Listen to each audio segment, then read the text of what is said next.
ಬೆಂಗಳೂರಿನಲ್ಲಿ rowdy sheeter Jairam ಅನ್ನುವ ವ್ಯಕ್ತಿಯ ಬರ್ಬರ ಕೊಲೆಯಾಗಿದೆ.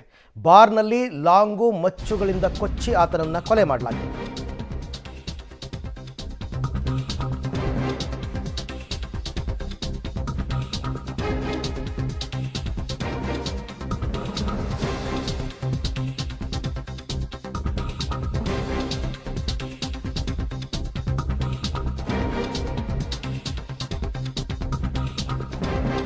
ಬೆಂಗಳೂರಿನಲ್ಲಿ ಮತ್ತೊಬ್ಬ ರೌಡಿ ಶೀಟರ್ನ ಬರ್ಬರ ಕೊಲೆಯಾಗಿದೆ. ಜೈರಾಮ್ ಅಂತ ಆತನ ಹೆಸರು.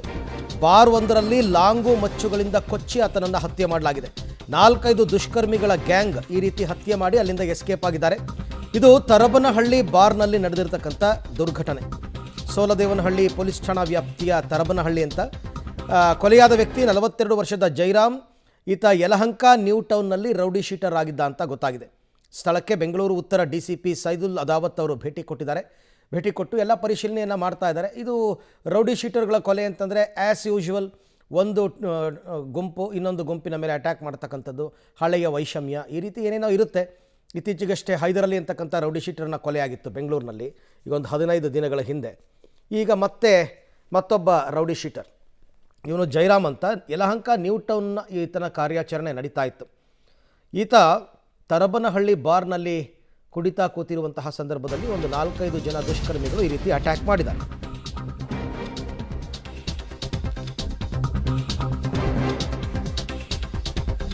ಯಲಹಂಕ ನ್ಯೂ ಟೌನ್ ನಿವಾಸಿ ಆದರೂ ಕೂಡ ಯಲಹಂಕವನ್ನು ಬಿಟ್ಟು ಕೊಡಗಿ ತಿರುಮಲಾಪುರದಲ್ಲಿ ವಾಸ ಮಾಡ್ತಾ ಇದ್ದ ಅಂತ ಗೊತ್ತಾಗಿದೆ.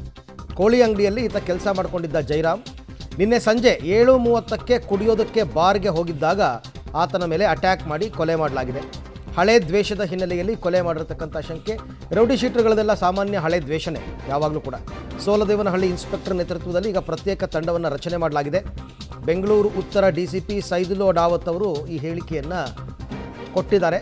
ಯಾರ ಕೊಲೆ ಮಾಡಿದವರು ಅಂತಕ್ಕಂಥದ್ದನ್ನು ಪತ್ತೆ ಹಚ್ಚೋದಕ್ಕೆ ಒಂದು ಪ್ರತ್ಯೇಕ ತಂಡವನ್ನು ರಚನೆ ಮಾಡಿದ್ದಾರೆ ಸೋಲದೇವನಹಳ್ಳಿ ಇನ್ಸ್ಪೆಕ್ಟರ್ ನೇತೃತ್ವದಲ್ಲಿ. ನಿನ್ನೆ ರಾತ್ರಿ 7:30 ಸಂದರ್ಭದಲ್ಲಿ ಆತ ಬಾರ್ ಒಂದಕ್ಕೆ ಹೋಗಿದ್ದಾಗ ಹೊಂಚು ಹಾಕಿ ಕೂತಿದ್ದವರು ಈ ರೀತಿ ಲಾಂಗು ಮಚ್ಚುಗಳಿಂದ ಅಟ್ಯಾಕ್ ಮಾಡಿ ಅವನ್ನ ಕೊಂದು ಹಾಕಿದ್ದಾರೆ. ಸೊ ಈಗ ಬಾಡಿಯನ್ನು ಆ್ಯಸ್ ಯೂಶುವಲ್ ಶಿಫ್ಟ್ ಮಾಡ್ತಾರೆ ಗೌರ್ನಮೆಂಟ್ ಹಾಸ್ಪಿಟ್ಲಿಗೆ. ಇವತ್ತು ಬೆಳಗ್ಗೆ ಪೋಸ್ಟ್ಮಾರ್ಟಮ್ ಎಲ್ಲ ಮಾಡಿ ಆನಂತರ ಡೆಡ್ ಬಾಡಿಯನ್ನು ಅವರ ಕುಟುಂಬಸ್ಥರಿಗೆ ಹಸ್ತಾಂತರ ಮಾಡ್ತಾರೆ. ಬೆಂಗಳೂರಿನ ಸೋಲದೇವನಹಳ್ಳಿಯಲ್ಲಿ ರೌಡಿ ಶೂಟರ್ ಒಬ್ಬರ ಬರ್ಬರ ಹತ್ಯೆಯಾಗಿದೆ. ಯಾವ ರೀತಿ ಆಯಿತು, ಘಟನಾ ಸ್ಥಳದಲ್ಲಿದ್ದೀನಿ, ಅದರ ಬಗ್ಗೆ ಸಂಪೂರ್ಣ ಮಾಹಿತಿ ಕೊಡ್ತೀನಿ.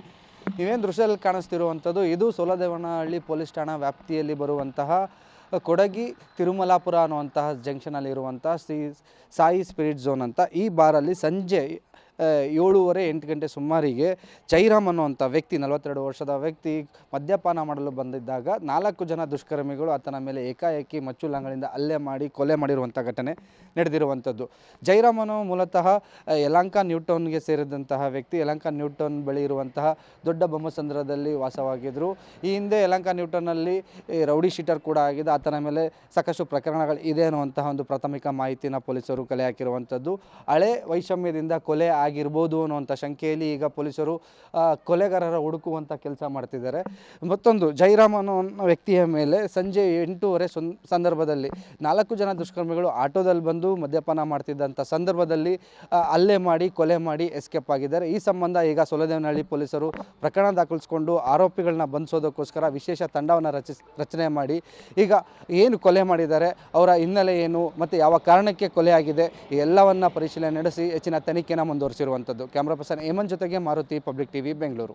ಇರುವಂಥ ಸೋಲದೇವನಹಳ್ಳಿ ಪೊಲೀಸ್ ಸ್ಟೇಷನ್ ಲಿಮಿಟ್ಸಲ್ಲಿ ತಿರುಮಲಾಪುರ ಅಂತ ವಿಲೇಜ್ ಲಿಮಿಟ್ಸ್ನಲ್ಲಿ ಒಂದು ಬಾರ್ನಲ್ಲಿ ಸಾಯಿ ಬಾರ್ ಅಂತ ಹೇಳಿಬಿಟ್ಟು ಅರೌಂಡ್ 8:30ಕ್ಕೆ ಒಬ್ಬ ಮರ್ಡರ್ ಆಗಿದೆ ಅಂತ ಪೊಲೀಸ್ ಸ್ಟೇಷನ್ಗೆ ಮಾಹಿತಿ ಬರುತ್ತೆ. ಇಮಿಡಿಯೇಟ್ಲಿ ಇನ್ಸ್ಪೆಕ್ಟರ್ ಮತ್ತು ACP ಅವರು ಸ್ಪಾಟ್ಗೆ ಹೋಗ್ತಾರೆ.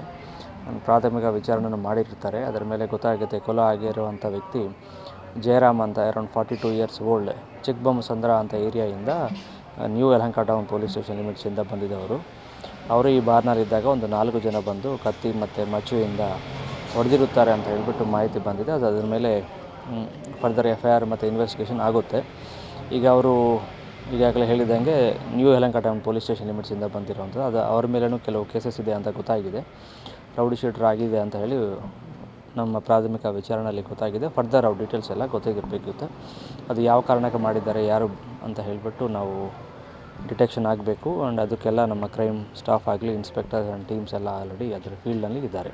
ಹಳೆ ರಿವೆಂಜರ್ ಬೇರೆ ಅವರಿದ್ದಾರೆ, ಬೇರೆ ಇವರೇ ಆ್ಯಕ್ಟಿವಿಟೀಸ್ನಲ್ಲಿ ಏನಾದರೂ ಇದ್ದಾರೆ ಅಂತ, ಯಾವ ಕಾರಣಕ್ಕಂತ, ಯಾವ ಮೋಟಿವಿಂದ ಮಾಡಿದ್ರೆ ಅಂತ ಇನ್ನೂ ಗೊತ್ತಾಗಿಲ್ಲ.